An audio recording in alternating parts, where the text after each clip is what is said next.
Welcome to Pacific States University's online lecture series for BBA 302 Economics for Business. Today, we are diving into GDP, growth, and inflation. Now, when you read chapters 19 through 22 in your textbook, it's really easy to get lost in a sea of abstract charts and dense formulas. But I want you to completely shift your perspective for a moment.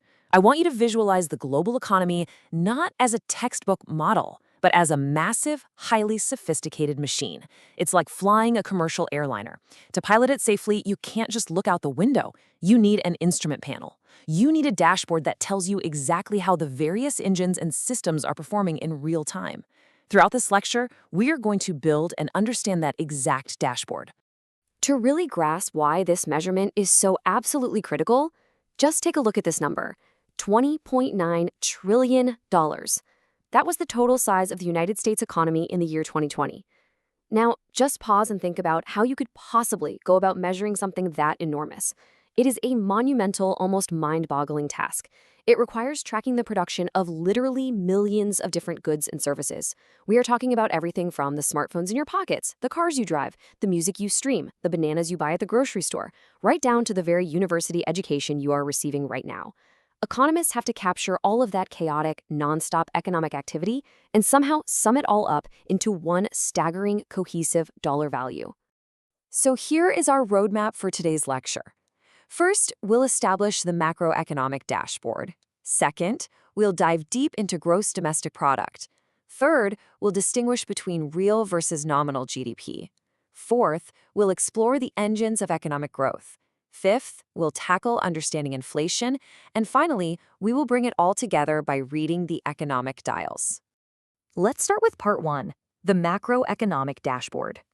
We can completely demystify the macroeconomy by focusing our attention on three primary dials on our dashboard. First up, we need to know the sheer size of the economy, and we measure that using gross domestic product, or GDP. Second, we need to know the speed or the forward momentum of our economic machine, which we measure as economic growth. And third, and this is crucial, we need to monitor the engine temperature. That's inflation. You see, if the economic engine runs way too hot, the whole machine breaks down and things get incredibly expensive. But if it runs too cold, the engine stalls and we enter a recession. Finding that perfect cruising altitude is the entire goal of macroeconomic policy. Moving right along to Section 2, Gross Domestic Product. Gross domestic product is formally defined as the value of all final goods and services produced within a country in a given year. Now, as business students, you really need to unpack every single word of that definition, because every word does heavy lifting here. Value means we aren't just counting items, we are multiplying the quantity of items by their market price. The word final is incredibly important. Final goods means we only count the finished product sold to the end user. If Ford builds a truck, we count the truck. We do not count the tires, the steel, and the radio separately, because if we did, we'd be double counting those parts. And finally, it only counts what is actually produced within a country's geographic boundaries during that one specific calendar year. Used goods, they don't count, they were counted in the year they were originally made. Now, since every single economic transaction fundamentally requires both a buyer and a seller, the most effective way we measure GDP is by looking at who is actually buying all of this production. We divide this total demand into four main buckets. First is consumer spending. That's you and me buying coffee, laptops, and haircuts. It is by far the largest driver of the U.S. economy. Second is business spending, which economists call investment. Keep in mind this does not mean buying stocks. It means businesses buying physical capital, like new machinery, software, or building a new factory. Third is government spending on tangible goods and services, like highway infrastructure or national defense. And finally, we have net exports. We add in what we sell to the rest of the world, our exports, and we subtract what we buy from them, our imports. It's also vital to distinguish GDP from its close cousin, GNP. While gross domestic product measures what's produced strictly within a country's geographic borders, regardless of whether a domestic or foreign company owns the factory, gross national product, or GNP, measures what a country's citizens and domestic firms produce, no matter where in the world they happen to be located. Now, for a massive, diversified economy like the United States, the gap between GDP and GNP is actually pretty tiny. But if you're analyzing a developing nation that has a huge percentage of its population working overseas and sending money back home, well, then this distinction becomes absolutely critical for understanding their true economic health. Let's transition to Section 3, Real versus Nominal GDP. Okay, so you know how to calculate GDP, but here's the major trap that catches a lot of people off guard. Nominal GDP is measured using the current prices at the time of production. This means the total value can shoot up just because prices went up due to inflation, even if a country didn't actually produce a single extra widget.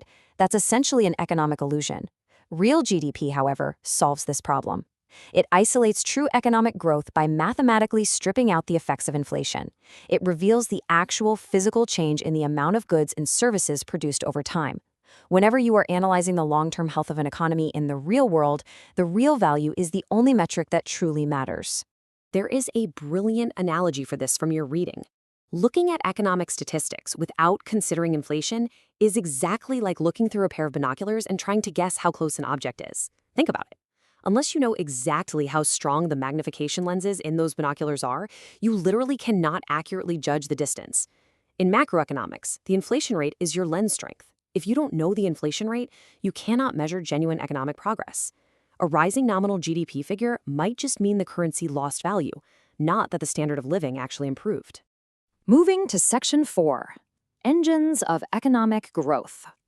Let's look at this chart showing real GDP in the United States since 1930. We are looking at a roughly 20-fold increase over that time period. This staggering, massive upward curve visually represents the sheer, unstoppable power of compound economic growth. It functions a whole lot like compound interest in a retirement savings account. Seemingly microscopic differences, literally just 1 or 2 percentage points in annual economic growth, might not feel like much in a single year. But when you compound those small percentages over decades, they yield massive, society-altering differences in a nation's ultimate standard of living. So, how do we keep that upward curve going? To sustain that kind of momentum, an economy must constantly engage in what we call capital deepening. This simply means increasing the amount and quality of capital available to each individual worker. Imagine the leap in productivity when you upgrade a clerk using a manual, clunky typewriter to a modern, high-speed laptop. That is a massive upgrade in physical capital. But it's not just about machines. We also have to add in human capital. That is the education, the training, and the accumulated skill sets inside a worker's mind. When you equip a highly educated worker with top-tier physical machinery, their labor becomes exponentially more productive. Ultimately, healthy, continuously growing economies rely heavily on 3 main drivers. First, deepening physical capital, building better infrastructure, machinery, and equipment. Second, expanding human capital, investing in higher education, health, and worker skills. But the third, and frankly the most important driver, is technology. And in economics, technology doesn't just mean smartphones. It broadly refers to all new, innovative methods of production, ranging from scientific breakthroughs to simply creating better supply chain logistics. Technological gains are the ultimate multiplier. They are what prevent an economy from eventually suffering from diminishing marginal returns on all those physical and human capital investments. This brings us to Section 5, Understanding Inflation. Now we need to check the temperature of our economic engine. Inflation is formally defined as a general and ongoing rise in the level of prices across an entire economy. I need to stress the words general and ongoing. This is fundamentally different from a simple relative price change. For example, if a severe global frost destroys the entire Florida orange crop, the price of orange juice is going to spike dramatically. But that is a specific supply shock in a single market. Inflation, conversely, is a persistent, pervasive, widespread upward pressure causing the prices of almost everything, laptops, cars, groceries, housing, and haircuts, to all rise simultaneously across the board. One of the absolute classic ways to conceptualize the core root cause of inflation is this simple phrase, too many dollars chasing too few goods. Historically, we have seen this dynamic play out time and time again. Think about wartime, when massive government defense spending floods an economy with cash, but the factories are all making tanks instead of consumer goods. Production is constrained, but money is everywhere. We actually saw a very modern variation of this during the recent pandemic recovery. Historic injections of stimulus cash created the too many dollars side of the equation, while severe global supply chain disruptions left us with too few goods. The inevitable result? Prices surge upwards to balance it out. To accurately measure this economic temperature, governments use tools like the Consumer Price Index, or the CPI. Here is how it works. Government statisticians literally create a massive hypothetical basket containing thousands of the various goods and services that a typical average family of four purchases every month. We're talking housing, food, transportation, medical care, apparel, you name it.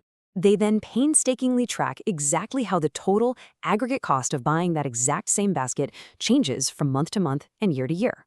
Now, while it is certainly not a completely flawed system, the CPI remains our primary go-to temperature gauge for the U.S. economy. And we have to monitor that temperature closely because engine temperatures can and do spiral completely out of control, resulting in what we call hyperinflation. Take a look at this horrifying statistic. In November 2008, the nation of Zimbabwe experienced a monthly inflation rate of 79.6 billion%. Billion with a B. This is the tragic result of what happens when a government completely loses control of its money supply, recklessly printing trillions of dollars while actual economic production completely collapses. Under these conditions, money essentially ceases to function as a store of value. It becomes worthless paper practically overnight, entirely destroying citizens' life savings and plunging the entire population into profound economic chaos. Finally, let's wrap up with Section 6, reading the economic dials. To understand why everyday inflation is harmful, let's do a quick thought experiment. Economists sometimes call it the land of funny money.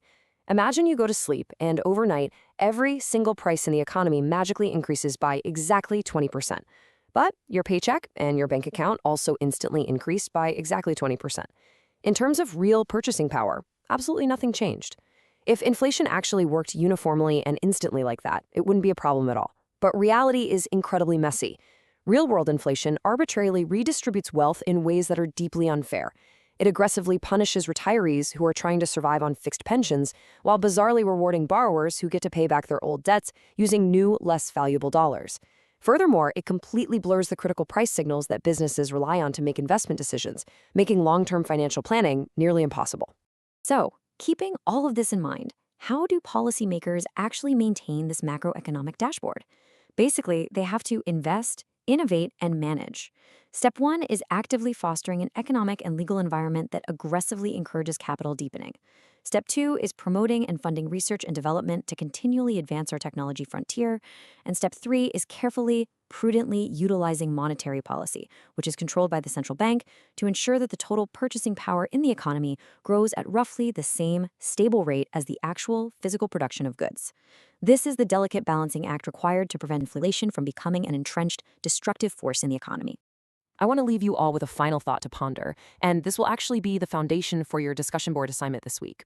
Given the unavoidable reality of finite natural resources on our planet, how must our technology actually adapt in the coming decades to prevent our global economic engine from completely stalling out? If, as we've seen, even seemingly small differences in GDP percentage points yield radically different standards of living over generations, our fundamental methods of production are going to have to evolve drastically to sustain this compounding growth without depleting the Earth. Think deeply about that. Thank you for joining this week's lecture, and I'll see you in the discussion forums.